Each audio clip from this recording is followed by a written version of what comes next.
On this week's episode, how the Clone Wars has become part of the Mandalorian.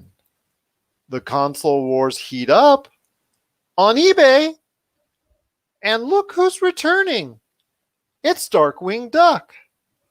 All this and more as we once again delve into the pop culture cosmos. And we're back with another episode of the Pop Culture Cosmos. This is Gerald Glassford from Pop Culture Cosmos, Game Source, Inside Sports Fantasy Football, and the Lakers Fast Break. We truly appreciate everyone out there listening to all of our great shows, and if you can, please give us that 5-star review on Apple Podcasts. Plus, if you can like, share, subscribe, follow, or do whatever it is you can to support us right here at the Pop Culture Cosmos, it is truly appreciated. But it wouldn't be a Pop Culture Cosmos without my good friend. He's our own Darkwing Duck, quack quack, of Pop Culture Cosmos. You got to check out what he's doing today at popculturecosmos.com. His awesome shows, Topicocalypse and the Super BS Gamescast, and of course, his best-selling book, Congratulations, You Suck. It's best-selling because I bought it. You can get that today at Amazon and Barnes & Noble. It is my good friend who will be appearing with me at Indie Pods United November 29th, 12 noon Eastern Standard Time, 30 minutes live on the air at one of the most premier podcast conventions out there. It is Josh Peterson. What's up, man? Hey. Yes, podcast convention. I am excited. What's going on, man? I'm just, it's just another Sunday. Another Sunday indeed, but it is Indie Pods United. If you're interested as far as either starting a podcast, you have a podcast, you want to check out podcasts, or you want to check out some great music, entertainers, comedians, and so much more, you want to go ahead and check out indiepodsunited.com for ticket information. Right now, it's just $10 for all 5 days, starting the 29th of November, heading up at December the 3rd. So that's the 29th through the 3rd, indiepodsunited.com for more ticket information. Again, they're going to have a ton of shows streaming live right there for you. Plus also, again, panels, workshops, musicians, entertainers, and more. It is indiepodsunited.com. Well, my friend, we're going to have a great show today. We're going to be talking about a lot of awesome things. I know there's a soapbox that you want to get on top of, and you're going to do that here in a sec when it comes to the consoles, because the console wars are heating up, but not necessarily where you think. We'll talk about that coming up. We'll also be talking about The Mandalorian and how the Clone Wars is now reshaping the future for the series, although still kind of mad at Baby Yoda, but starting to go away. He's so cute. But also as well, we're going to be talking about Darkwing Duck, because Darkwing Duck is being brought back by Disney Plus, along with the great success of DuckTales. So you want to go ahead and check out what we're going to be doing on the back end of the show when we talk about Darkwing Duck. And we're going to have not one, but two great interviews, as actress Shannon Wilson is joining us on the program after the half-hour break. She's going to be talking about a lot of the great things that she's doing, working in this environment as an actress, and the way I actually accidentally kind of messaged her in the middle of a shoot on Netflix as well. You'll hear that. That was kind of embarrassing on my part, but it is what it is. I did it, and I own up to it. And we'll talk about that and more coming up at the half hour as well. And also, I cannot forget Ben Arnault from Smoking Hot Confessions. The madman on the barbecue is back to give us another great recipe as well that you can do this holiday season. But first, my friend, want to go ahead and talk about, and I forgot to mention, our Black Friday series continues with Gamestop. We're going to cover that ad for all you gamers out there as well. But first, my friend, it is the console wars have started once again, because the best console week ever for consoles just happened last week with not only one but two console launches on the 10th and the 12th, with the Xbox Series S and Xbox Series X plus the PlayStation 5.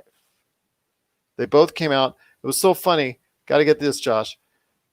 I was reading some articles in the past day or so in regards to, the reaction from the launch and whatnot, and how the press is dealing with it.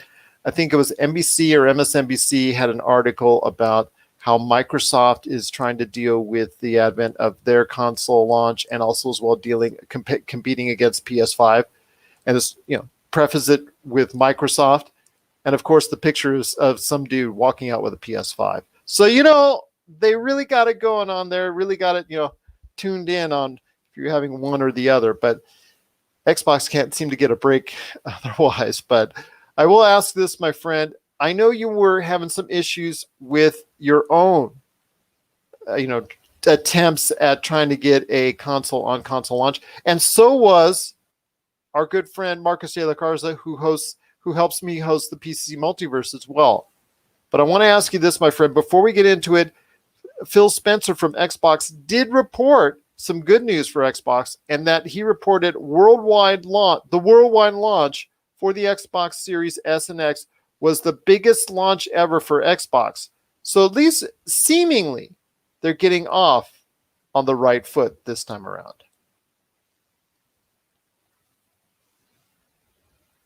Yeah, I mean, it surprises me that the consoles were so scarce, but this is the most successful launch they've ever had.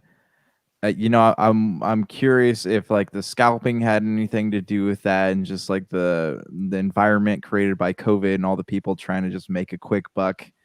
But yeah, that was very surprising news, especially since like people who actually wanted them, like myself, were unable to secure one on launch day. Well, I'm just going to say this, my friend. As far as the scalping is concerned, as someone who tried to sell off his PS3 on eBay and had a reserve price of $1,100, and it almost got there, but it didn't quite get there.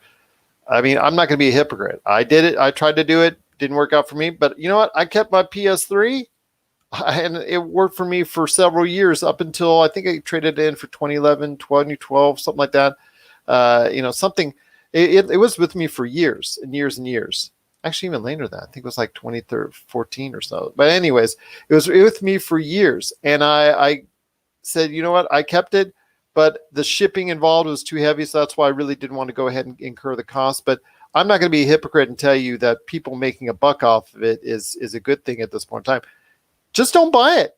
If you don't want to spend the money on it or that amount, just don't buy it. Well, okay. So I have two comments here. One, you must have had like a really great PS3, because I had mine for like 6 months and the fan stopped working and the inside melted. Mine ran beautifully, and actually I traded it into Retro City Games, and I with the box, the whole 9 yards. Yeah, I had it nice. I always kept it nice. I always did try to do what I can to keep it clean. I love the side of it, how it was nice and shiny. Always really was easy to clean. Didn't get fingerprints on it. But yes, it held up strongly for me. It was the first day 60 gigabyte, and it lasted for me. But yes, would I have sold it off for $1,100 had I gotten the chance? Yeah, but it never reached that price, so I kept it, and I was either which way worked for me. But again, if you don't have to pay those exorbitant prices, I've heard upwards of $2,000 being bid upon for PlayStation 5 and Xbox well over $1,000. That's up to you if you want to buy them at that price, if you really got to have it. But again, you're not talking about a system that has a plethora of games right now for it on either side. Right. I don't know, and we'll probably continue to disagree on this, but like I think that scalping is wrong. Like I get why people do it, but if you're creating okay, so here's the thing. Okay, you can't get. How is this different from scalping from tickets or anything? Is scalping? Okay, well, here's my thoughts on this. Okay, like I don't know. There's a gray area here, because like scalping, if you're just on it and you buy one and you sell it, that's fine. But if you're creating or buying retail bots in order to be able to buy it, then I think that's wrong. Okay. Because I mean, if you're hoarding a lot of them, but then again, They do it as far as ticket agencies. They do, first Right. day for concerts. I mean, this is something that's gone on that these entities, on the other end, like the ticket masters or whoever's the stub hubs, or in this case, the department stores were never able to stop because different logins they're buying for, there's Yeah, just no way to get yeah. around it. And like there from what I've read, there have been a lot of retail bots hitting these stores. So like even if you were a regular person just trying to buy one, like myself, I had 4 different browsers open and plus another one on a laptop, and like I was constantly refreshing. But within that 3 seconds, boom, they're all gone. Walmart's Xbox Series X's went on sale and they were gone within 3 seconds. As soon as you refresh the page, boom, gone.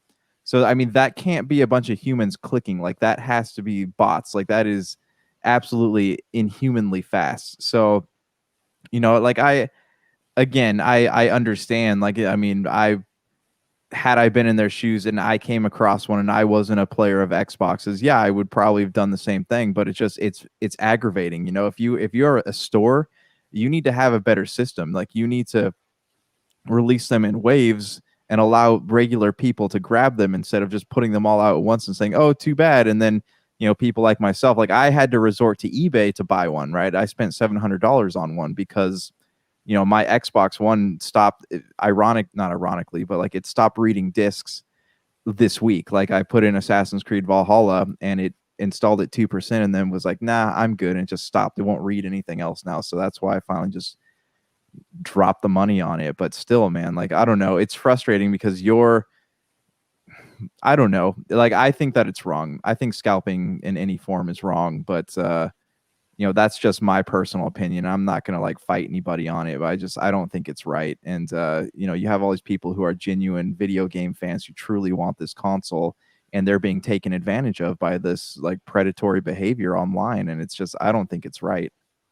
I'd say it was right. I mean, it's not a question of right or wrong here. It's not fair. But again, I think it goes back to what we see in the ticket sellers.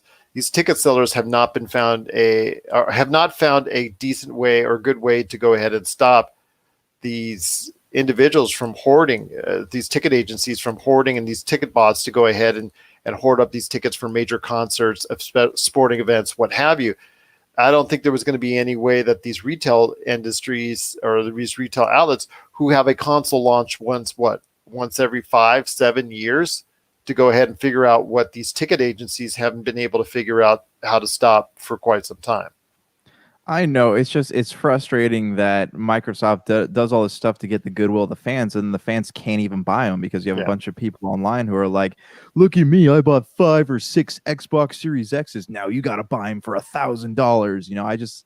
That really irks me. I Especially did since, one. Okay, so I can't be too much. I can't be a hypocrite. I understand, but I did try it once. I'm not going to do it again. If I bought it, like if I would have found it at the store when I went to the store and I say at Walmart and I'm shopping and I see, oh, I know how valuable it is right now, and I would have been able to get my hands on, I would have kept it. I'll be honest with you. I wouldn't have sold it. yeah, no. So here, like I again, like I don't hate the people who are doing it. It just bothers me, and And it should. It it, should. and especially like it's in COVID times, and I get why people are doing it. But if here's the thing though, like you should only be buying up one of them though. You don't need 5. Like I'm seeing all these pictures on eBay. It's just a whole stack of them that people were able to secure on launch night, and it just like it really just drives me crazy because they don't care about video games. There's no passion there. It's all about wanting to make money off people, and that's I don't think that that's right, especially since there are parents who wanted to buy this console for their kids and they just can't find them, and Microsoft's not putting any more out probably until mid-December or early January. There may be some that might leak out for Black Friday, as we'll cover in the GameStop ad coming up here in a sec. But it is going to be hard and difficult to find units out there, at least early on. There's going to come a time in the not too distant future when they're going to be out everywhere. It's just going to take It's just going to take a little time for the supply to catch up. But in a way, it might be to gamers' benefit to have 2 systems come out with very little exclusive games for it, because you're really not. You really don't have to go ahead and buy one today, unless you're in a situation like Josh, who doesn't have a system and had to go ahead and bite the bullet as he felt. But it's just for a lot of people out there, because the fact that there's very few exclusive games for it, it kind of makes it almost like a blessing in disguise, where you could say, you know what, I'm going to wait for a couple months, or I'm going to wait for a little bit until there's more exclusive games. Meanwhile, I have all these great games in the system right now on my PS4 or Xbox One. Yeah, and yeah, I mean there are that right now. There's not really any point in buying an Xbox Series X if you're a if you're a diehard, or unless you're a diehard Xbox fan. But I mean, they keep showing. It's like showing somebody something they can never own. It's like when you're out at a coffee shop or something, you see someone drive by in a Lamborghini, you're like, oh, they're just flaunting that in front of my face. I'll never be able to own one of those. Like, that's what that feels like. It's people out there genuinely want them, and I think that's awesome. But it's kind of sucks not being able to own one. It feels like Jingle All the Way. How everyone has Turbo Mans, and he goes crazy trying to find one, and there's people scalping them. There's people who are selling fake versions of them. It creates this, like, I don't know, this really distasteful consumer community around this thing. And I think that's what frustrates me the most about it. But yeah, you're right. There aren't any, unless you're looking to play Assassin's Creed on a new gen console, which if you look at the side by sides, they don't really look that much different. I guess, like, if you're in a situation like me where you have to buy one, yeah, it sucks. But, not until January, February, I think we won't actually see any console exclusives. So who knows? Who knows, indeed. But Josh, next time he goes to the store in his cut rate Ferrari, will go ahead and dream of the day he can buy a high-end Lamborghini. I'm kidding. Seriously. I'm just kidding. I'm just kidding out there. He's not driving a Ferrari, I don't think. Right? It's really just, it's a Honda Civic with a Ferrari emblem on the front. Don't judge. Okay, fair enough indeed. What are your thoughts out there on the first week for the console launches out there, and the fact that it's still extremely hard to get, and there's obviously the argument over whether the idea and concept of scalping consoles is really the thing that should be really frowned upon, or just maybe something should be done about it. But we want to hear your thoughts on that. popculturecosmos@yahoo.com. My friend, there's still more to talk about on today's show. And I want to ask you this, my friend. Have you caught up yet with The Mandalorian? I have not. I'm sorry. I have a whole week off the week of Thanksgiving, so like I was planning on doing a little binging while I can. But yeah, I do want to watch it. I actually picked up Rise of Skywalker for $7 on 4K at Walmart today. My condolences. Well, I mean, I do want to go back and watch them. I'd like to own all the Star Wars movies, so if I see one for less than $10, of course I'm going to pick it up. I wanted to ask you this, my friend.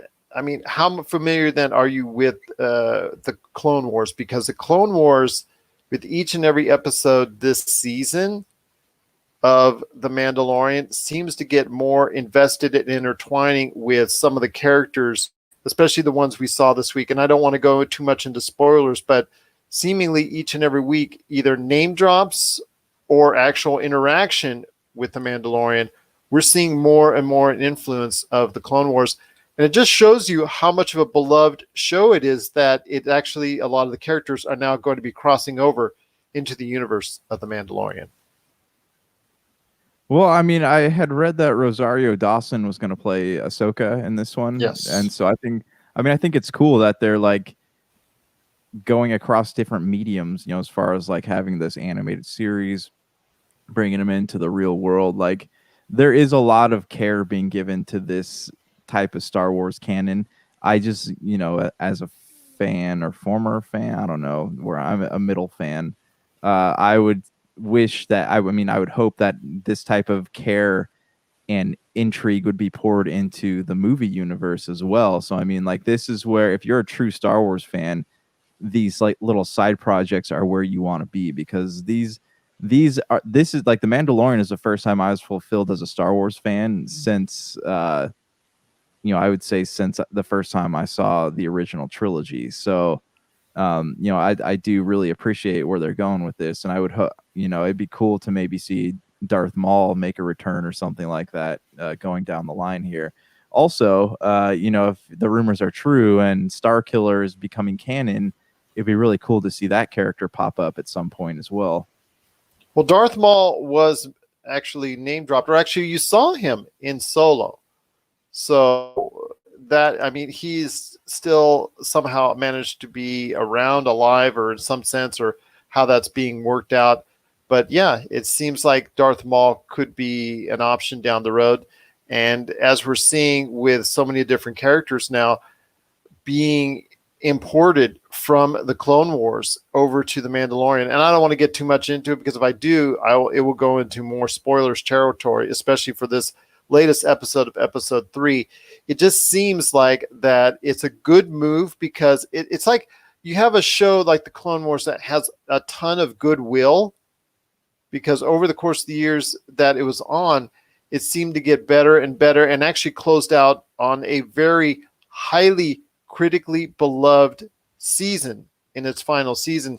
It seems like all that goodwill is being transformed into the Mandalorian and being infused by it. So that's great. I mean, I'm really excited for it because I didn't get to see much of the Clone Wars before. I'm now interested in getting into it because of now the influence that it now has over the Mandalorian. And I think my daughter talked to me about that the other day as well, about actually going back into the seasons and whatnot. So I think that's a very masterful stroke by Jon Favreau, the folks at Disney, about how they're going to go ahead and have all these different characters that you're familiar with if you're a follower of the Clone Wars.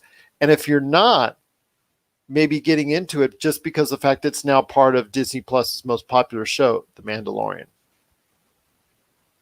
Yeah, I mean, it definitely gives both long time and short time, not short time, but like more recent fans a chance to come together over something. Like gives you an excuse to return to the Star Wars universe or even jump into it. I mean, we were out Christmas shopping yesterday and we went to this store and like it was just Baby Yoda merchandise galore, and that was not even the only store that had a bunch of Baby Yoda merchandise. Like it was everywhere. So they're doing a great job of marketing it because, as someone who, if I weren't a fan of Star Wars and I was seeing all the obsession over this, I would at least be curious about what it was. So I think that they're doing a great job there. And this new take on Star Wars it feels, again, if they could take the care and the finesse that they put into this and then just move that over to the Star Wars films, whether that means bringing Jon Favreau into the project, like that would be the best thing that Disney could do to keep Star Wars alive.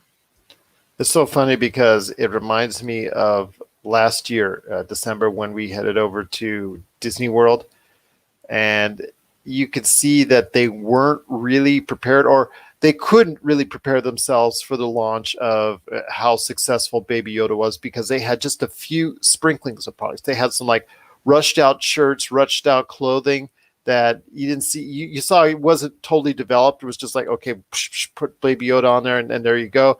And then some small products that were there that you could go ahead and easily and quickly get out to, a Disney place, a Disney World, a Disneyland, things of that nature. But you can see there wasn't that like plethora of Baby Yoda stuff that you see now everywhere you go, whether, because Disney is licensing Baby Yoda out like crazy. It's just so funny because we were hoping at that point in time we would see more Baby Yoda, but I know they couldn't go ahead and get the drop on too much because it would leak out, and they wanted to keep Baby Yoda a secret until the Mandalorian series, at least the episode 1 dropped, and then now it's gone crazy from there.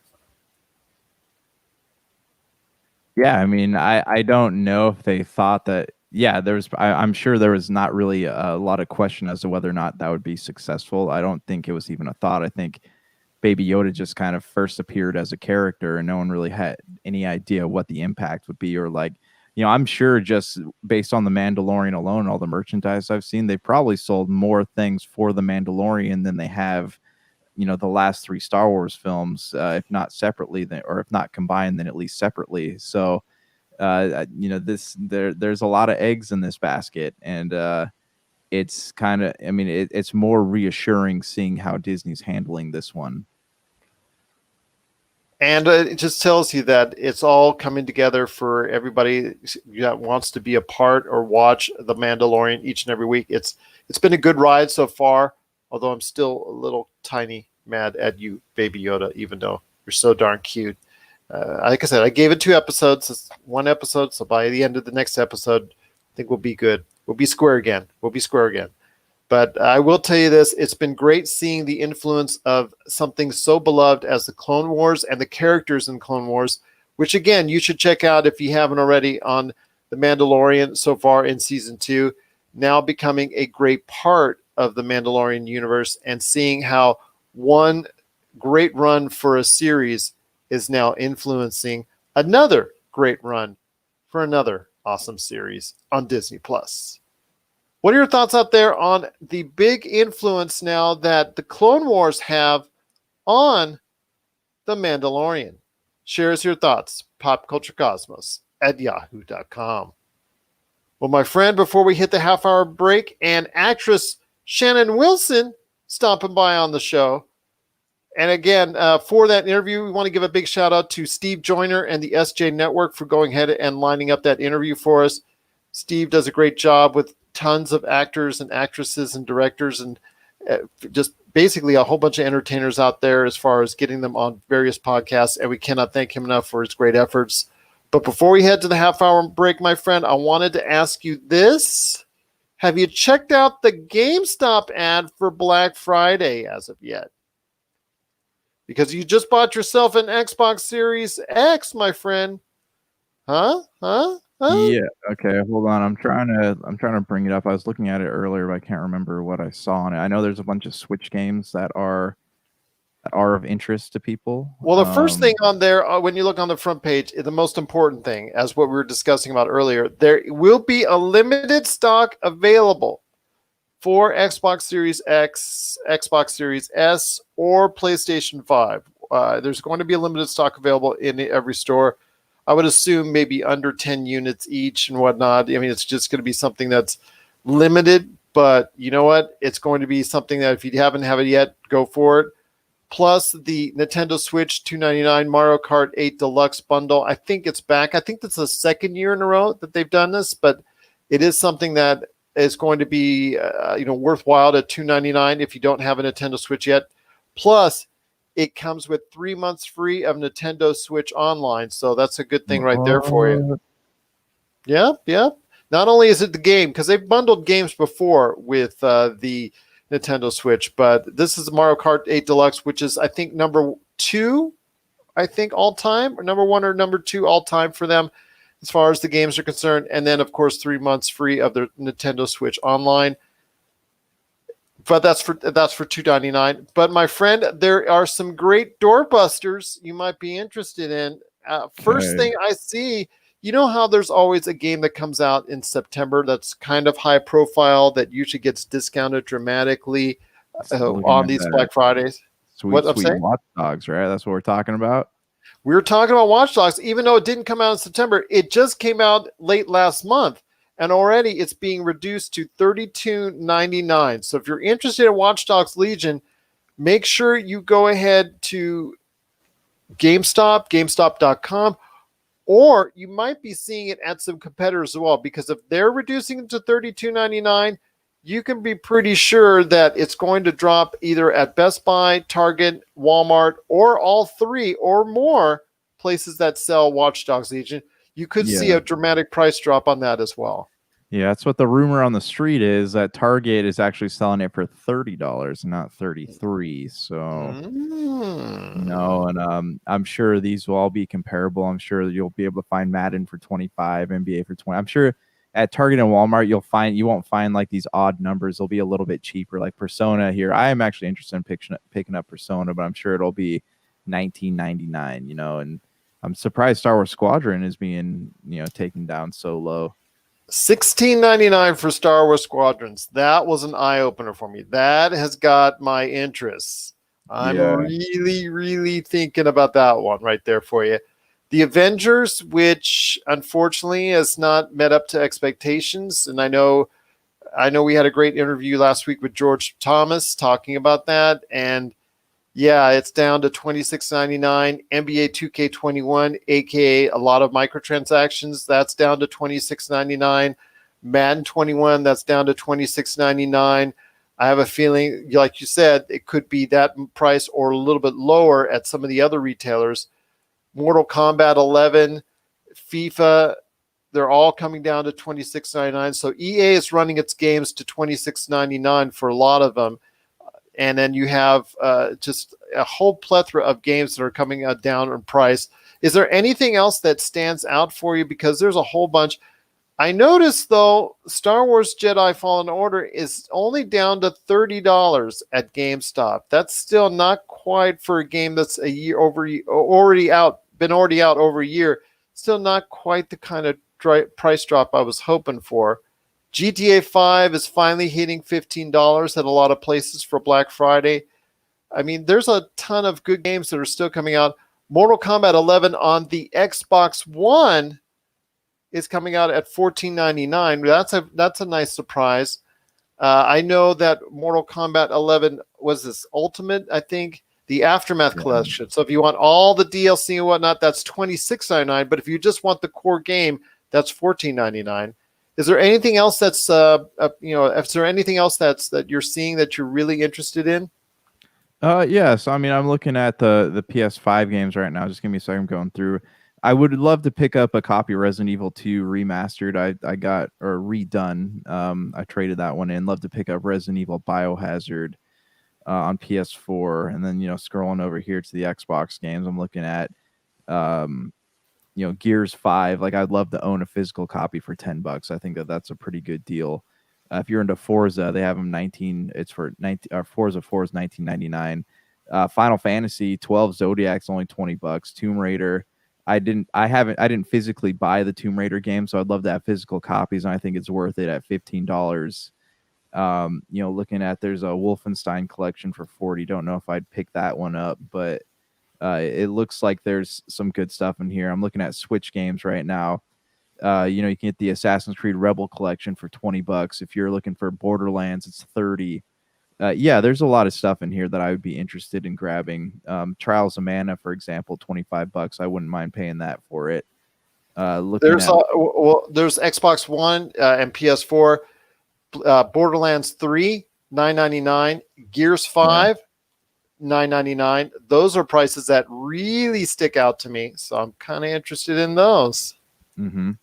Yeah. I mean, and these deals are in stores and online. So if you're like, these are actually pretty solid deals, and I'm curious like how because usually these stores like you said, the stores have them at comparable prices. So I'm curious like what going to Walmart or Target will yield in terms of looking for these games here.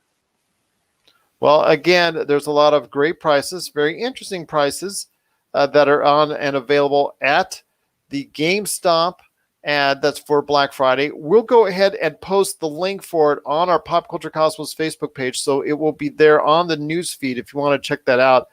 We're going to post the blackfriday.com link for it. So if you want to get a chance, you can go ahead and check it out. That's the GameStop ad. So if you've got a GameStop in your area and you're looking to go ahead and get some deals this Black Friday, again, not only will there be some limited availability for PlayStation 5 and Xbox Series X and S, there will also be a great deal on, it looks like a bundle coming out at $299 with extra 3 months of Nintendo Switch Online for you. And you're not only going to see that at GameStop, but you're probably going to see that particular unit price, bundle price at other retailers as well. So a lot of good things coming up for Black Friday for GameStop.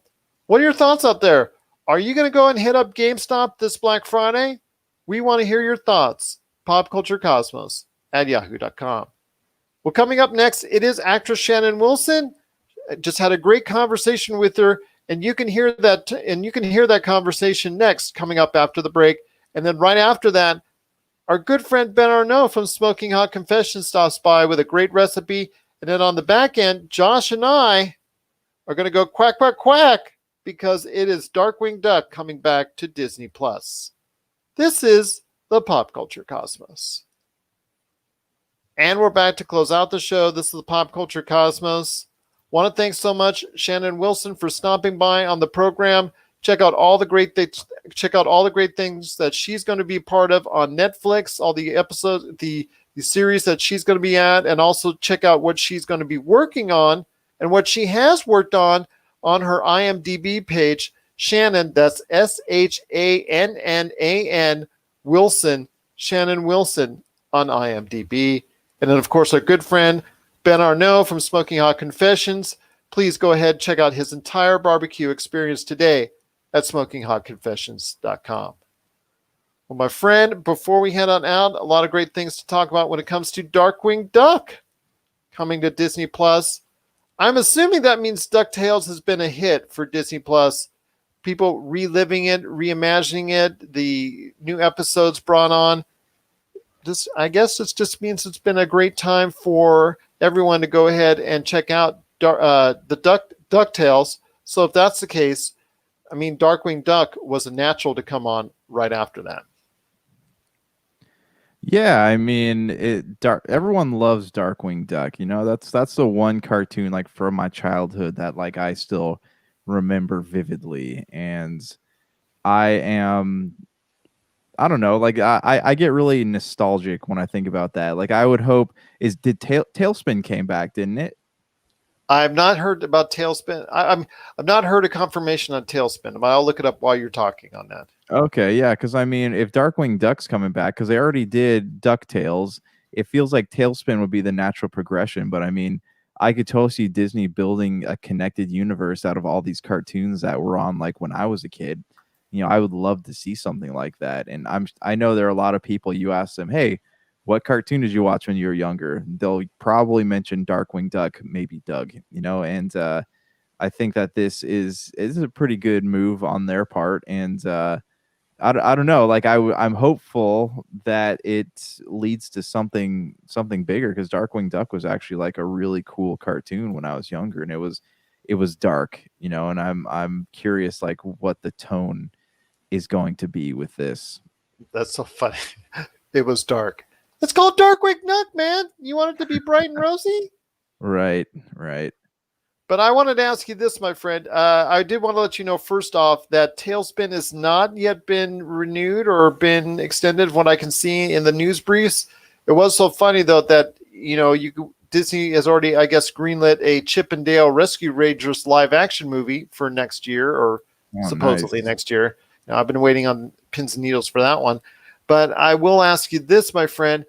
With something like Darkwing Duck, I could see something like Tailspin, which does have a hardcore group that really enjoys it. And I actually enjoyed it when I was a kid as well. So I want to hear your thoughts on Tailspin. Could you see that evolving next? Or where do you think it will go with Disney Plus as far as rebooting old cartoon series?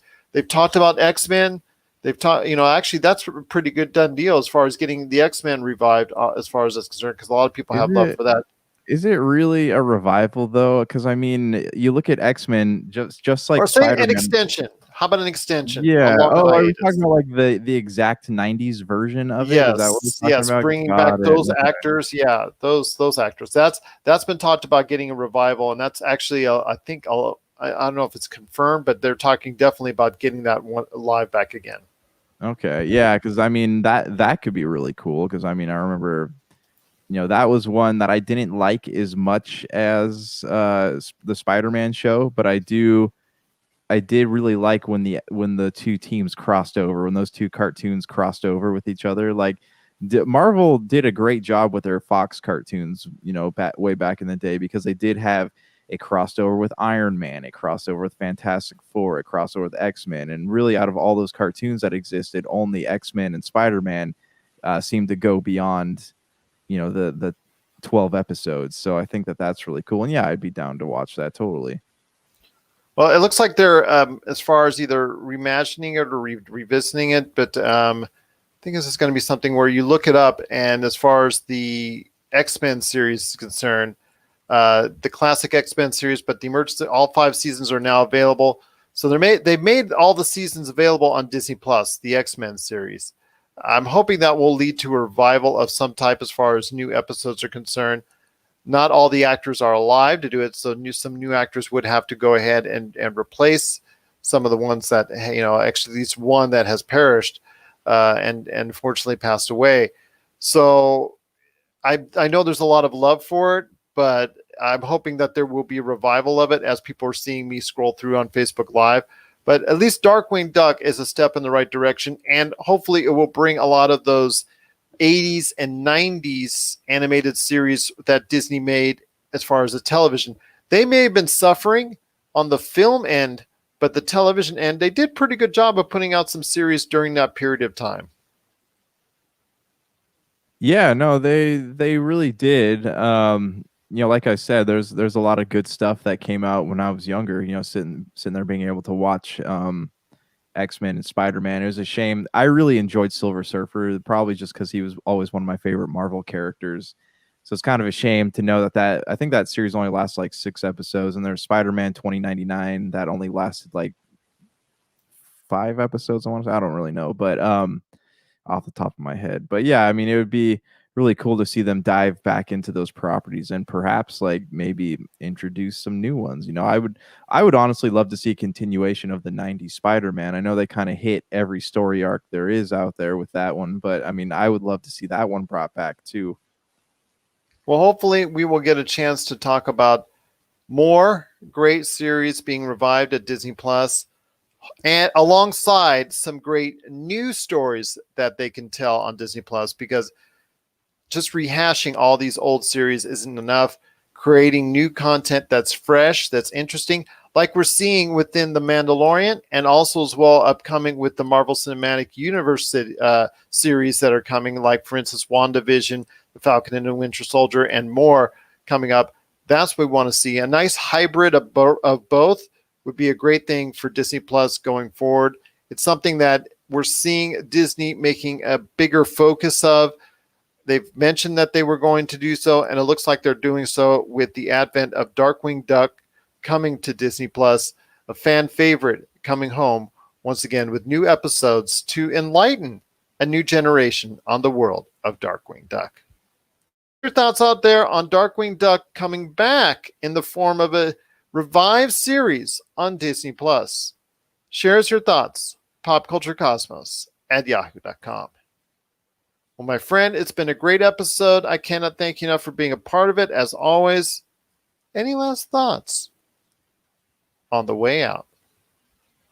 No, I mean, my Xbox comes in on Thursday, so I'm sure I'll have some thoughts on it then. And looking forward to the podcast convention this week. So everyone, thanks for tuning in. Thanks for supporting us all this time. I'm looking at the counter, episode 220. I mean, we've been doing this a while, and if you've been sticking with us, we really appreciate it. We really appreciate it indeed. And check out what we're doing at Indie Pods United. We've got a 30-minute slot. It's going to be at noon Eastern time, November 29th. That's Sunday, November 29th. That's going to be noon Eastern. Check us out for a half hour. Not only is Josh going to be there, but Marcus de la Garza is going to be there. Plus, we hope that we can corral a few guests coming up that are normal to the Pop Culture Cosmos. They'll come in and out, saying hi and also sharing their wares. So hopefully everybody can get a little bit of taste that's not familiar with us right there at the Pop Culture Cosmos at Indie Pods United. It is going to be 5 great days of podcasting and information and entertainment galore. You want to go ahead and check out more. You can want to check out more ticket information on it. For just $10, you can go ahead and buy tickets today at indiepodsunited.com. So for Josh Peterson, this is Gerald Glassford. It's another beautiful day in paradise right here in the Pop Culture Cosmos. We thank you for listening. And here's hoping you have yourself a great